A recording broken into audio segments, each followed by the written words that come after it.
Hello guys. Now that the whole manga business is done, I figured it was time to get another filler episode on the way. And boy, do I have a doozy for you this time. In fact, this might be the most lore important filler episode yet. And that's because we'll be checking out the character bios today of two very important characters, that being Kaeya and Diluc. We learned a lot more about their relationship in the manga, but now let's finally put this case to rest and let's see what they think about each other and the world as a whole. Other than that, I am going to be pulling for Durin, as I have this guy in the background right now, Varka, and I really need Durin to complete that team, so we're gonna do that. But first things first, quick channel update. I am working currently on the Klee plus Venti story quest episode. That's gonna be out as soon as that's ready. After that, we have Zhongli left, and then I think we're finally going to move on to Inazuma. To be honest, I could probably do a ton more story quests, but I am dying for some new exploration content, man. I gotta get to Inazuma soon. I think I'm gonna lose my mind. But one thing at a time, let's try and read Kaeya's bio first, and then we'll move on to Diluc next. So let's take a look. Alright, so here we are in the grand old city of Liyue. But we're not going to be seeing much more of this. We're gonna move on to our character page here. Then we'll go all the way into Diluc. Let's do him last. We have Kaeya over here. Alright, so as far as I know, there are both some voice lines we can listen to, but there's also the story section here. And this is what we're going to start with, so let me get ready. Alright, let's put on the reading glasses here. You should be good to go. Oh, now you can't see it, can you? And let me just adjust this so you can actually see the text. By the way, a few people have been asking me why my screen format is so weird. Is it because I'm trying to hide my UID, or what is that about? And no, the simple fact of the matter is that I just have an ultra-wide monitor, so my screen recording space is just way bigger than the actual recording itself.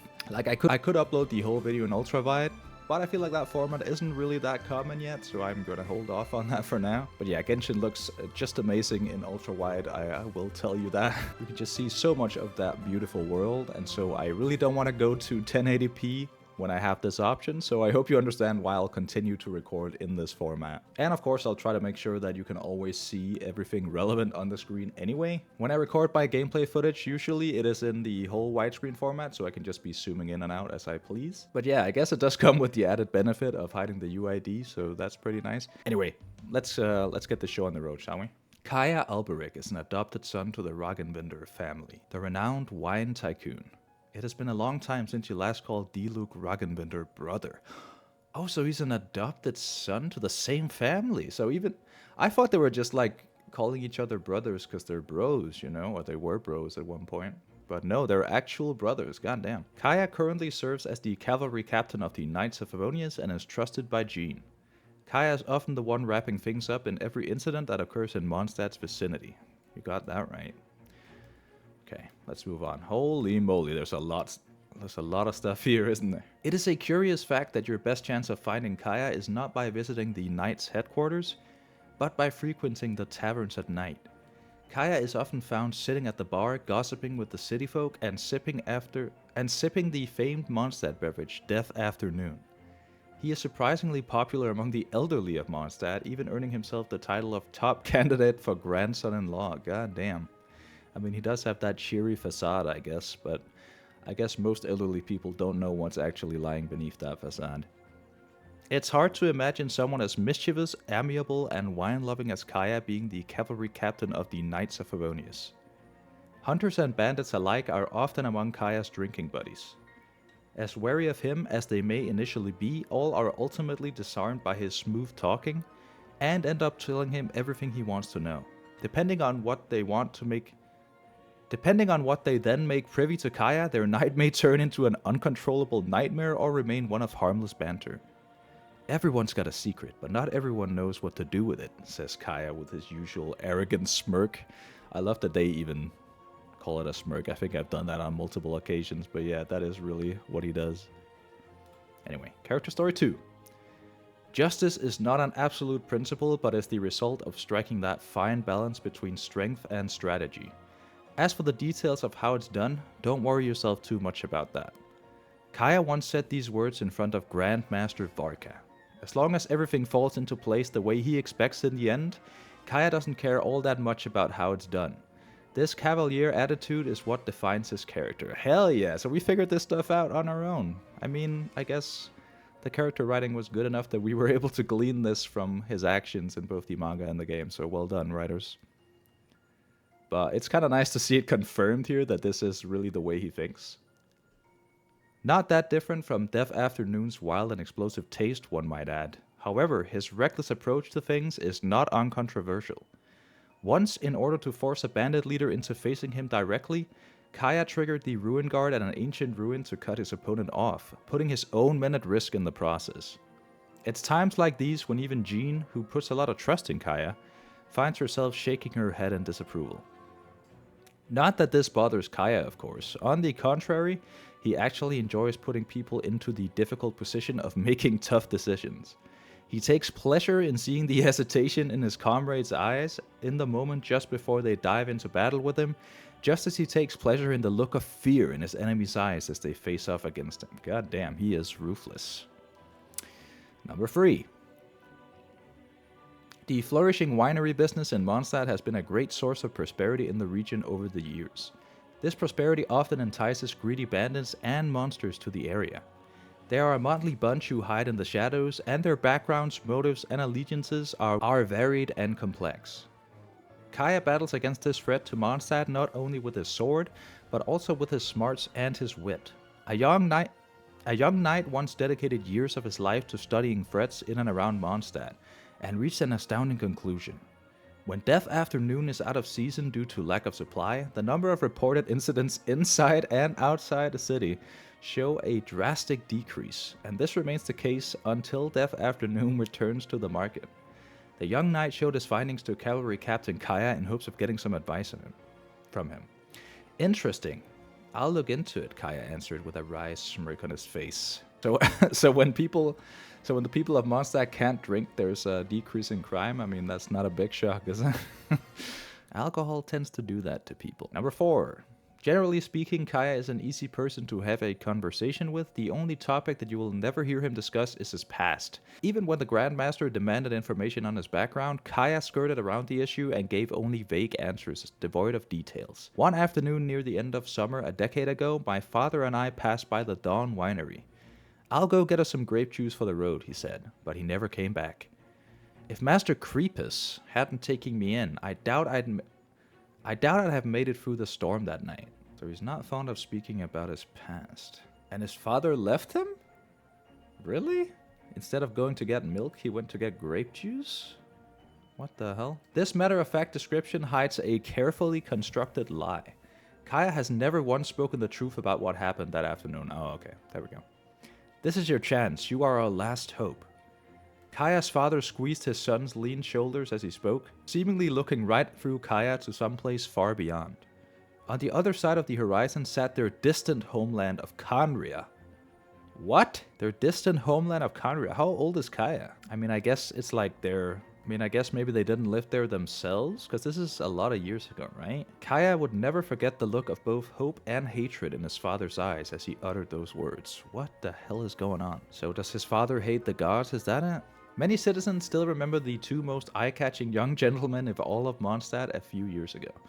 One of them was the dapper Diluc, an elegant swordsman who always had a warm smile and a confident posture. Well, the other was the eccentric Kaeya. He was Diluc's friend, supporter, and sounding board, ensuring he got through every challenge he faced smoothly.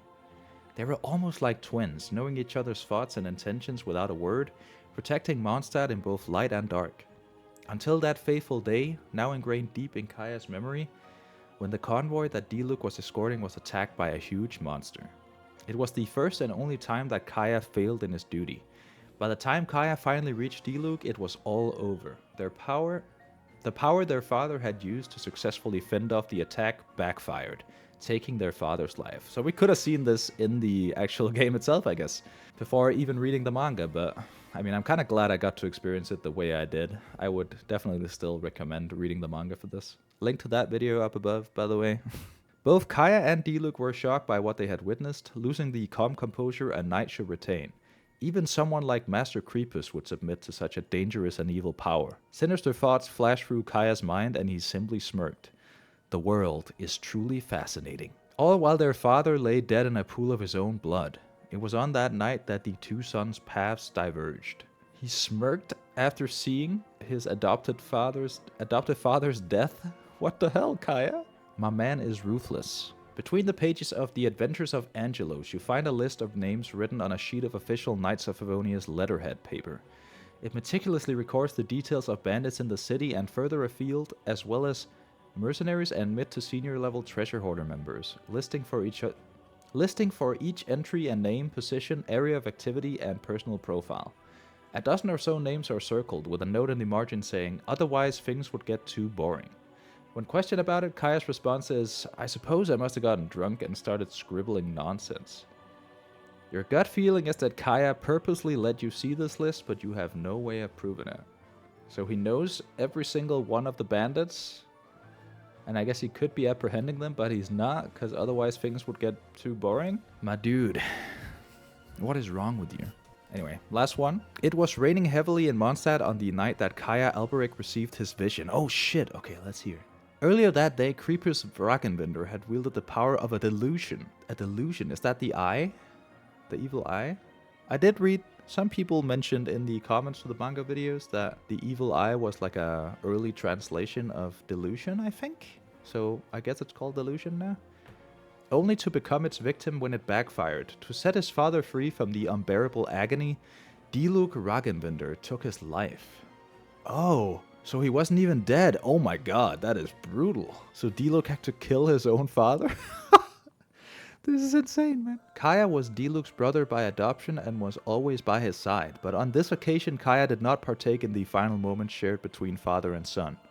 The torrential rain that set in on Mondstadt that night seemed to be a sign of the heaven's grief at the passing of Master Creepus. So I guess Master Creepus is the name of Diluc's father. Okay, well, now that that's settled. Kaeya did not partake in the final moments, so he let them be. There was a side to Kaeya that he kept hidden from the world. In truth, he was an agent of Khaenri'ah, placed in Mondstadt to serve their interests. What? What is going on? I mean, he does have the makings of a spy, but I didn't think he was like a spy for someone else. But what do you mean, Khaenri'ah? Khaenri'ah was destroyed though, right? His father had abandoned him in this strange and unknown land to fulfill this mission. And it was Master Creepus and the city of Mondstadt that had welcomed him with open eyes when they found arms. With open arms when they found him. If Khaenri'ah and Mondstadt went to war, which side should he support? To whom should he offer his assistance? His birth father who had ruthlessly abandoned him? Or his adoptive father who had loved him and raised him?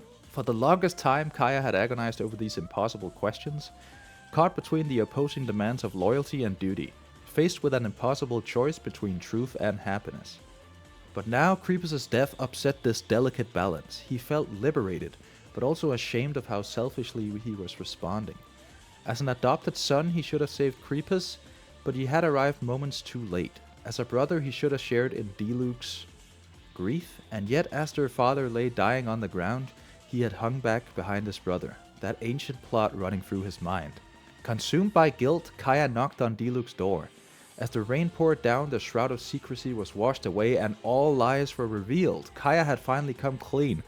Aha, this is the missing piece. This is the missing piece. He had anticipated Diluc's anger. The brothers drew their blades, this time pointing them at each other.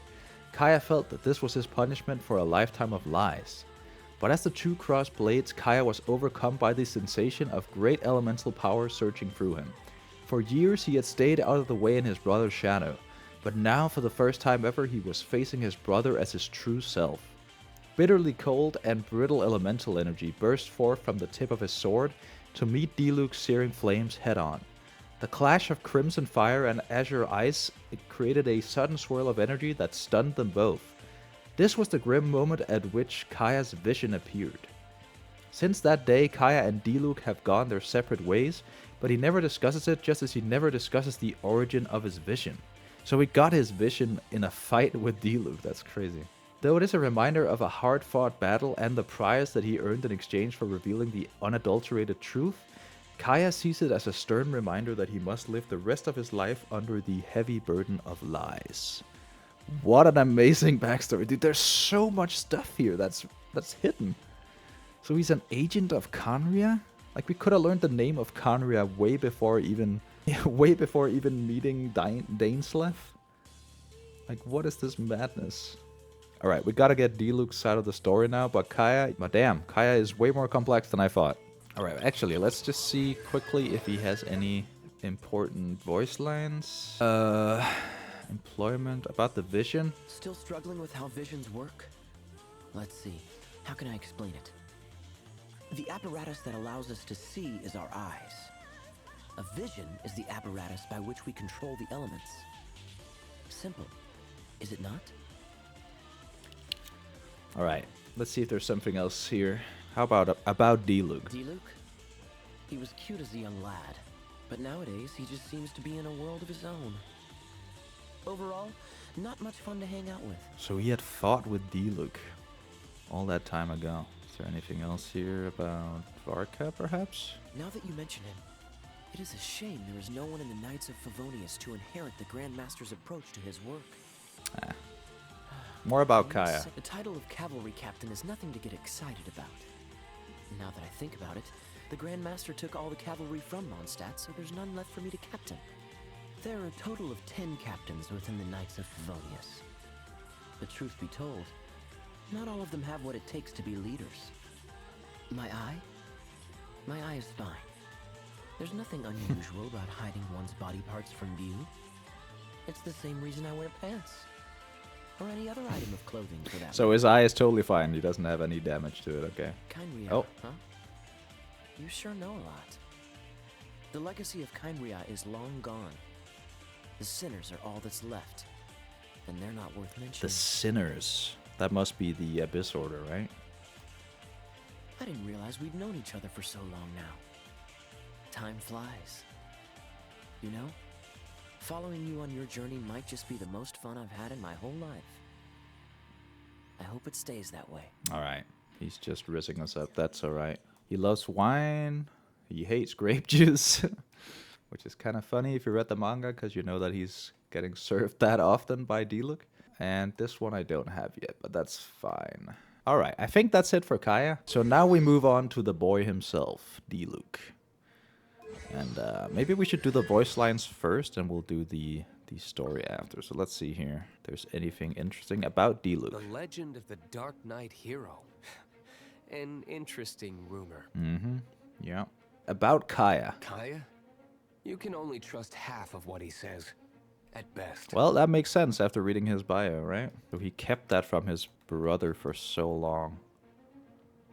Alright, more about Diluc. You have business to attend to? That wasn't much. Huh? Knights of Favonius? I have nothing to say about them. That is a I lie. have different views, is all. You have so much to say about the Knights, Diluc, don't even. It's been a long while since I played chess with anyone but my butler. I just so happened to have a moment. Checkmate. Still, it's been a while So he since won? someone tested me this much. Wait, so it's canon that he just beat me in a chess match? What the hell is that about? Not bad. Be it chess or combat, you always seem to surprise me. Working with you is quite the novelty. So, I look forward to continuing to work with you. And he loves grape juice, and he hates alcohol, and owns a bar. God damn it. How about... Okay, well, that's it, I think. Not too much here. But the story is surely about to change that, so get ready, boys. Alright, character details. As the city of ballads and wines, Mondstadt's alcohol industry is renowned all over Teyvat. As owner of the Dawn Winery, Diluc is essentially in charge of half the industry. That means he has a huge stream of revenue and an entire network of information, in the form of tavern patrons' gossip right at his fingertips. In a way, he is the uncrowned king of Mondstadt. Damn, Diluc, not bad. The scent of wine always lingers in the air of Mondstadt. If one were to follow the scent to its source, one would invariably arrive at Diluc's Dawn Winery. A wooden plaque proudly announces the winery's name, and beneath it is written the winery's motto, Shine True. Most interpret this to mean that the wines are brewed for consistency of taste, with time-honored techniques and that same healthy dose of sunny optimism that the dawn brings. Meanwhile, the more pragmatic Knights of Favonius are reminded of the long history of mutual support between the winery and the city. The winery holds festivities from time to time. These events are routinely attended by enthusiastic fathers eager to introduce their wonderful daughters to the young and single winery master. This is all highly entertaining to the other guests who watch on and comment mockingly. We'd much rather Master Diluc stays married to the winery given how good this wine is. Diluc deals impeccably with all situations, no matter who or what comes his way. Diluc is a fine young gentleman in every conceivable respect. Well, I guess that's why you unlock this one first. You're like, oh yeah, he's a nice guy, you know? There's nothing about him. Oh, here we go. Diluc avoids talking about the past. If only Diluc were still a member of the Knights. After a few drinks, senior knights will say words to this effect with a sigh. They refer to events from a long time ago. Back when Diluc's father, Master Creepus, was still the owner of the winery. Master Creepus' wish was for his son to become the most esteemed knight of all and safeguard Mondstadt, the city of freedom. As per his father's wishes, Diluc trained rigorously to make himself worthy of the Ragenbinder name. Sure enough, he passed the Knights of Favonius' trials, swore the oath of protection to Mondstadt, and entered their ranks. Before long, he received an early promotion which saw him become the youngest ever cavalry captain. We know this. We know all this. Over the course of his missions and patrols, the denizens of Mondstadt gradually came to know this young and passionate cavalry captain. No matter what the missions demanded from him, he always maintained his composure and his passion. No matter how big the challenge before him, his boundless courage always led him to the front line. The praise he received from his comrades and citizens spurred him on, but the words of praise he valued most of all were, "Good job, now that's my son." His father's words fueled the fire inside his heart and served as his greatest motivation. His faith was an unquenchable fire that burned strong and bright inside him. Diluc was so young back then. Yep. This is happy Diluc. Look at his face. He's not happy Diluc right now, is he? Nope. He certainly is not. Sometimes life can change in an instant. The day that Creepus spoke these words to Diluc would turn out to be the latter's last as a knight of Favonius. For on that day, a horrific monster attacked the transport fleet he and his father were traveling with. There was no time for Diluc to send for help. The monster was stronger than any foe the young cavalry captain had ever encountered and overpowered him. Diluc could never have anticipated the way this battle would end. His father, who had been denied admittance into the Knights and who was shunned by the gods, defeated the monster with an unknown evil power, before that same power backfired, mortally wounding Creepus himself. Creepus died shortly after in his son's arms. With a heavy heart, Diluc returned to the Knights' headquarters, only to receive an unthinkable order from Inspector Erok: conceal the truth. Erok insisted that the incident must be portrayed as an unfortunate accident in order to maintain the reputation of the Knights of Favonius in the eyes of the public. Such was the sheer outrageousness of this request that Diluc did not even think it was worth trying to argue. Diluc's father had once said to him that the world would never turn its back on the faithful. But now the Knights of Favonius trampled on his faith like it was nothing. He couldn't help but wonder, what was his father's view on faith in his final moments? Diluc resigned from the Knights that day and left everything behind, including his vision. He swore to avenge his father's death, and to find the source of that occult power which had caused his father's demise. After Diluc resigned and discarded his vision, okay, here we go. He handed the running of the Dawn Winery over to the head housemaid and left Mondstadt altogether. Diluc traveled all across the 7 nations of Teyvat in search of the truth. All clues pointed towards a behemoth of an organization, the Fatui. He learned that they made counterfeit visions in secret, calling them delusions. Aha! So that's what it is. So the evil eye was a delusion? Like, was made by the Fatui? Is that why Arlecchino, or whatever the fuck his name was, is that why Dottore knew what that was on the hand of Diluc back in the manga? Because he made it himself, or the Fatui made it? I guess. A delusion could amplify the power of its bearer to its extreme, but also carried the risk of backfiring. That was what had caused his father's death. Was it possible that his father could have obtained such a sacrilegious item in order to do good? Diluc knew he may never know the full truth, but that could never stop him from pursuing it. Like an eagle scouring the wilderness, he set off on his hunt for the truth. Determination burned like fire in his heart. Unfathomable enigmas and unending battles could not sway him from his course. He pressed on relentlessly, scarred but undeterred, like a fiery tornado burning through the dense fog of mystery. The Fatui's rulers, the Harbingers, monitored Diluc's progress from the shadows. The prowess with which he had laid waste to numerous Fatui strongholds caught their attention and forced them to take action. Diluc narrowly escaped death at the hands of the Harbingers thanks to a third-party observer from the north, who was part of a vast underground intelligence network. The observer claimed to have been watching Diluc for some time and approved of his methods. Who is this guy? Who is this observer? After his close encounter with death, Diluc took a long, hard look at his past and the anger he had harbored for so long. Acknowledging his shortcomings, he decided to join the Underground Intelligence Network? What? Just like when he first joined the Knights of Favonius, Diluc committed himself fully to his work. His talents and skills saw him rise steadily through the ranks into the upper echelons of the network. Is this how he gained like all the contacts and the little birds that he has around? The network was made up of volunteers, and many of its members had willingly given up their prior positions and reputations to join. Some had even abandoned their names. Could working with these new comrades finally restore the faith he had once clung to? The faith that had been all but destroyed in the events surrounding his father's death? Let's see, we have one more part. Shine true. The background to this motto is hotly contested, but to Diluc it has one simple, clear meaning. Evil cannot go unpunished. Never settle for mediocrity. Never forget that the dawn will one day come. Diluc's solitary sojourn lasted for 3 years. 4 years on, Diluc had returned to Mondstadt and taken over as head of the family winery, now a young man.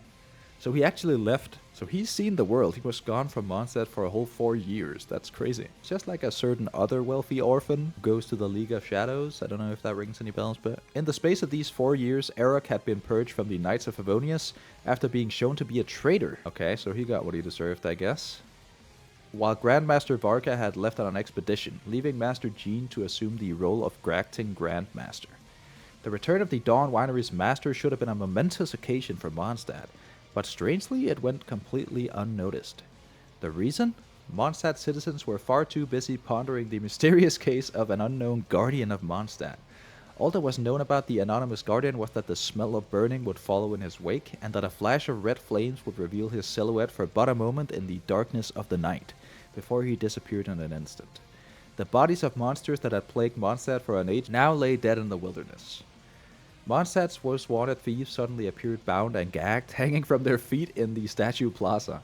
All the Knights of Favonius were dispatched to reckon once and for all with the Abyss Mage behind countless crimes in the city, but they arrived only to discover that he had long since been killed. Aided by wine-fueled conversations, word of the mysterious guardian spread swiftly, and he came to be known as the Dark Knight Hero. In public, Diluc appeared to hold this hero in contempt, his face curling up in disgust every time his name was uttered. Elser of the Mondstadt Wine Guild was one of the select few who was in the know, and once queried Diluc about this. Was his disapproval of the Dark Knight hero just an act, intended to throw the knights off his trail and protect his anonymity? But Diluc simply frowned once more and curtly replied, "It's just a stupid name." Yep, there we go, Diluc. Good shit. Okay, there's 2 more things here. One about his vision and one about Dawn Winery's apple cider. Let's take a look at that one. Diluc may hold the whole wine industry in the palm of his hand, but he himself is not fond of wine. At Diluc's request, the Dawn Winery developed several alcohol-free beverages, a decision which was met with resounding approval from those in Mondstadt who could not drink alcohol, but still wanted to partake in the drinking culture. One of those alcohol-free beverages is Mondstadt's apple cider, the success of which is on par with dandelion wine in terms of monthly sales volumes. Something that Diluc must have had high standards when it comes to wine, that he has never seen drinking the mediocre quality beverages that are available to the public. Others think that drinking wine must surely remind him of his father, and that is why he does not touch it. When pressed about his drinking habits, he responds by saying that alcohol clouds his thoughts, and consuming it would impact his day-to-day work, and night-to-night work, I'd say. But the thing that people don't understand is, what kind of day-to-day work does a winery master do if it requires him to never touch a drop of alcohol? Interesting. Alright, the vision. Oh my god, it's long. Alright, we'll take a look. I need a glass of water, I think. Goddamn, my throat is still sore from... Actually, never mind. Creepus had 2 regrets in life. One was never becoming a knight, and the other was never obtaining a vision. For this reason, in the moment that Diluc received his vision, he took it as a recognition by the gods and his father's shared ambition. Finally, he could make his father proud. Just a few years later, his father died on a dark and gloomy day. The hopes and dreams that burned bright in Diluc's vision were extinguished in the torrential rain that fell on that night. So we don't really know how he got the vision. So are we gonna learn how he got his vision? Or no matter how upright and good-hearted a person may be, death will still come to them without warning. Is this where the tale of justice ends, just like that?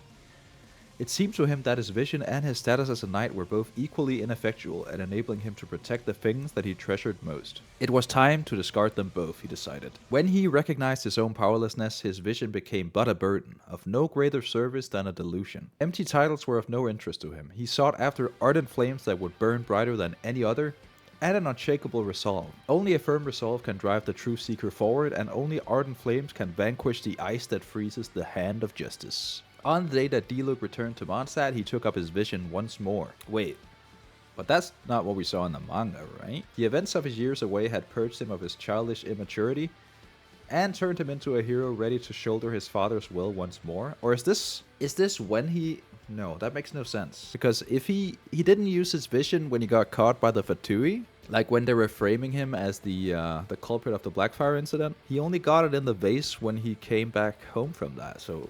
Did that take several years? I doubt it, right? I'm a bit confused about that, not gonna lie. The events of his years away had purged him of his childish immaturity and turned him into a hero ready to shoulder his father's will once more.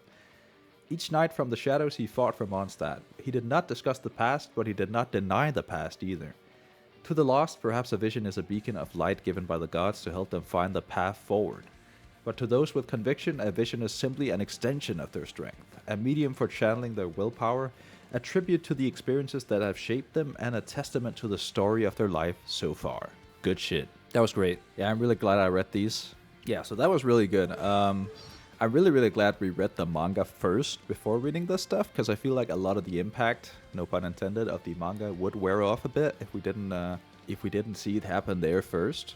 But this was like a really nice extension of the manga, and also revealed a lot of new sides to both of the characters. I just really wish it was available in some form other than just pure text like this. Like the confrontation between Diluc and Kaeya, I would really love to see in some way. I don't know if there's a quest out there or if there's an event or something. But I really want to see the moment he reveals himself as a spy of Khaenri'ah. That sounds really exciting and interesting to me. But I feel like their relationship is now finally clicked completely into place. The manga helped a lot, and now this kind of adds a whole nother layer. Like, they were brothers, they were actual brothers for a very long time, and Kaeya kept all this stuff hidden from Diluc all that time, so of course he doesn't trust him now. It just makes a ton of sense, and I really want to see more of this relationship. I hope it continues to grow in some way, even as we move on to further regions. I know that it's probably impossible to keep building upon this, but while also trying to like develop the regions and develop the main story and develop the traveler storyline and all this. But I do hope we somehow get back to it at one point. I guess we'll just have to see. Very glad I read all these, and thank you guys so much for suggesting that. That was quite amazing. So I can finally put Kaeya and Diluc to rest for a bit. Alright, it's time to move on to the second part of the video. But before we do that, I'd just like to give a quick shout out to my channel members as always. This time around they are LSE05, Kuya4, Grim23, Ruth, the RL Panda. Thank you guys so very much for supporting me financially and going that extra step. It really does help out a ton, so thank you very much. Alright, now let's move on to the second part of the video here. Alright, now let's move on to the whole poll situation. So as you can see here, I have a pretty good situation going here with Varka, Bennett, and Venti. Then we have Xiangling, and I'm gonna be honest, I'm not really the biggest fan of her. And so I have been looking for another Pyro DPS that can fill that slot. And I've heard a lot of good stuff about Durin. And fun fact about Durin, he was actually the banner character when I first started playing the game, so it's kind of funny to see him back here. And I had no idea that I would be pulling for him at this point. But yeah, as you can probably tell, I've been getting a lot more into the whole character and team building aspect of Genshin. Not just the story, I am proper in it now. I'm cooked, boys. It's over. But yeah, let's take a look. Let's first take a look at the event for For Durin, just so we can get a try. Honestly, I should probably try Nicole too. This video is going to be really long, so I'll just stick to Durin this time around. But yeah, let's check him out. Durin is a pyro character capable of both off-field DPS and team support. Depending on how his skills are used, he can either aid his party members or fill a more offensive role in battle. After Durin uses his elemental skill, his normal attack and elemental skill will be replaced with special alternatives. Tapping on the normal skill or elemental skill buttons in these circumstances will cause Durin to enter the denial of darkness or confirmation of purity states, respectively. When in the confirmation of purity state, Durin's elemental burst can periodically deal damage to nearby opponents, and by triggering pyro-related reactions, it can also lower the pyro res of opponents as well as the res of the corresponding element involved in said reactions. That sounds pretty good for Varka, I'm not gonna lie, on a fire team. Additionally, when the party includes at least 2 Hexerai characters, the aforementioned elemental res reduction effect is further enhanced. While in the denial of darkness state, Durin's elemental burst increases the damage dealt by his vaporize and melt reactions, while periodically dealing pyro damage to single nearby opponents. Additionally, when the party includes at least 2 Hexerai characters, the aforementioned vaporize and melt damage increase effect is further enhanced. Alright, let's try this out. So we go here and we press the elemental skill.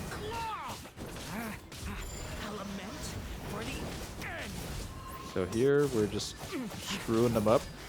I'm not gonna lie, I half forgot what. Oh, whoops! I pressed the same button again. Let's go clear real quick here. The boom lady. Yeah, okay, elemental skill, and then we press this one again. Then we do the elemental burst.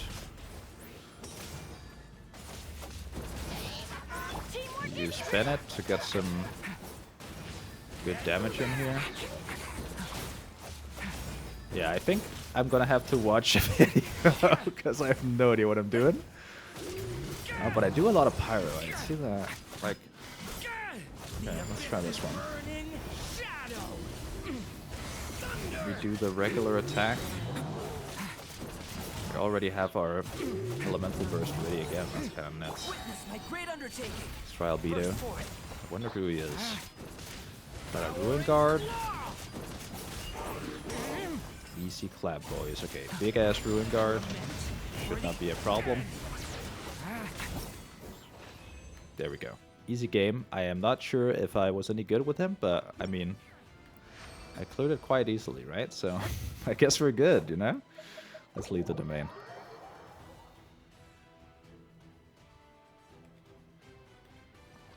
You know what? Maybe we will check out the other character. Just let's check out Nicole. Let's see what she's about. It's free primos after all. Nicole is an off-field pyro support who provides attack bonus, shields, and coordinated attacks. After casting her elemental skill, Nicole grants all nearby members the Grace of Kenosis effect, increases their attack and protecting them with a shield of blazing light.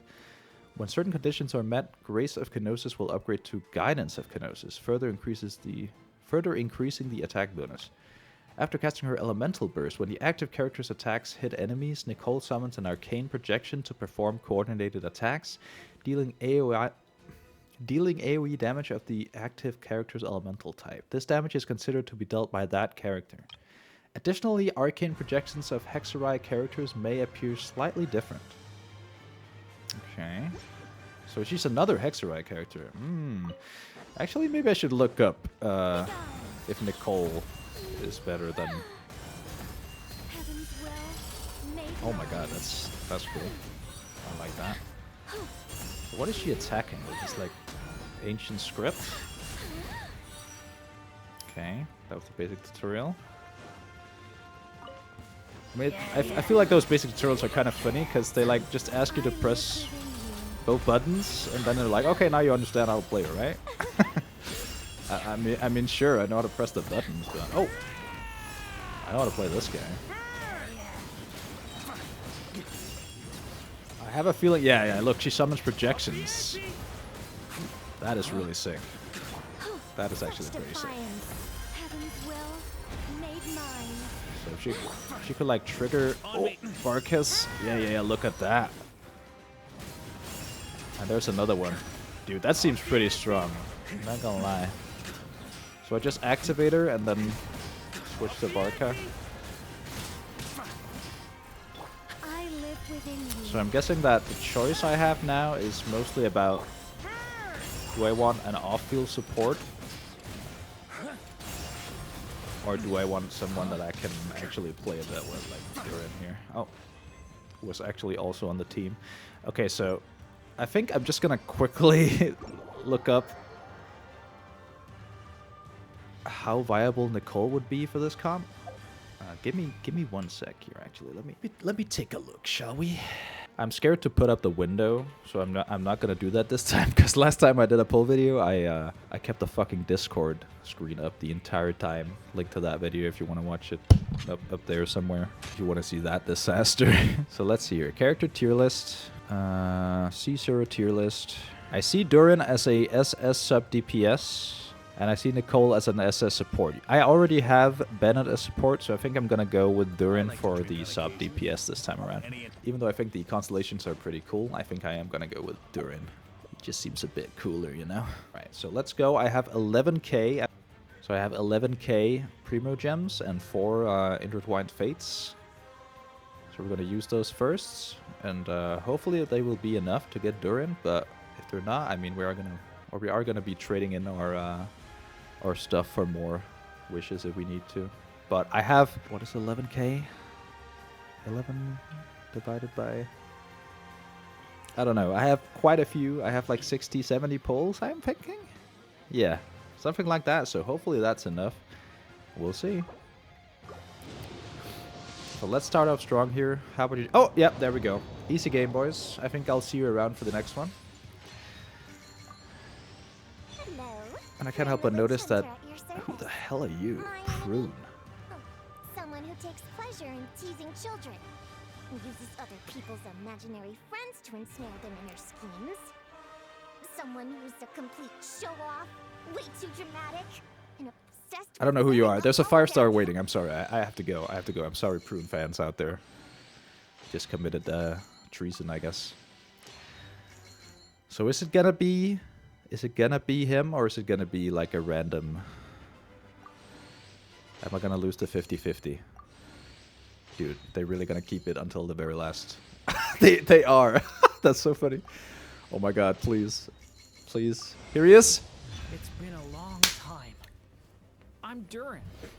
Everyone used to call me Mini Durin, but as you can see, I'm not really Mini anymore. Do you find my appearance strange? To tell you the truth, it's still a little strange to me. I have so much to learn. I hope you don't mind if I ask you for help. Oh, I'll teach you, don't worry. Alright, boys, that's 2 out of 3 poll videos now where we get the 5-star character in the first 10 polls. I swear I've been saving. I have not been preparing for this at all, okay? I don't think I had any pity. That's kind of nuts. That is insane. Holy shit. Alright, so now we're in a whole new conversation, because now I don't know if I want to try and keep pulling for his constellations or if I want to keep pulling for his weapons. So I'm gonna look that up real quick as well. Dude, that is insane. What the fuck? Should I go for constellations or weapons? Should always prioritize constellations over weapons. C1 unlocks a massive 38% damage increase for Durin. Okay, so we'll do that, it seems. Thank you, Google AI, whatever. The end of the world is near, but at least you answered my question, so thank you. All right, let's keep pulling for Durin here, though.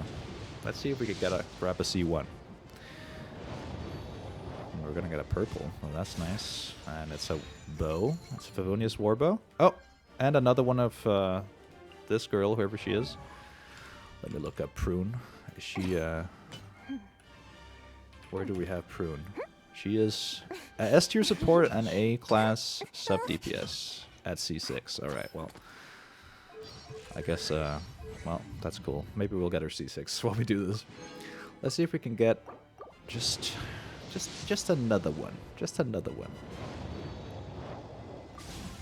Okay, another Prune. What a surprise. Let's keep on going here. And that is definitely not that. We got another Favonius Warbow, I think. Okay. Okay. I can't help but notice. Oh, we got official. All right, all right. I'll take it. I'll take official. Thank you so much. Let's see what we get here. All right, we're starting to run out. Another razor. All right, interesting, interesting. Wait, actually, is that my first razor? It might be my first razor. I thought I had one already, but I guess not. Well, now we have him. Wolf Boy. Okay, I have 2,100 left now. And we didn't manage to get one. So let's see here. Both official and a razor. Okay. I mean, I'll take it, you know. It's pretty nice. But let's see if we can...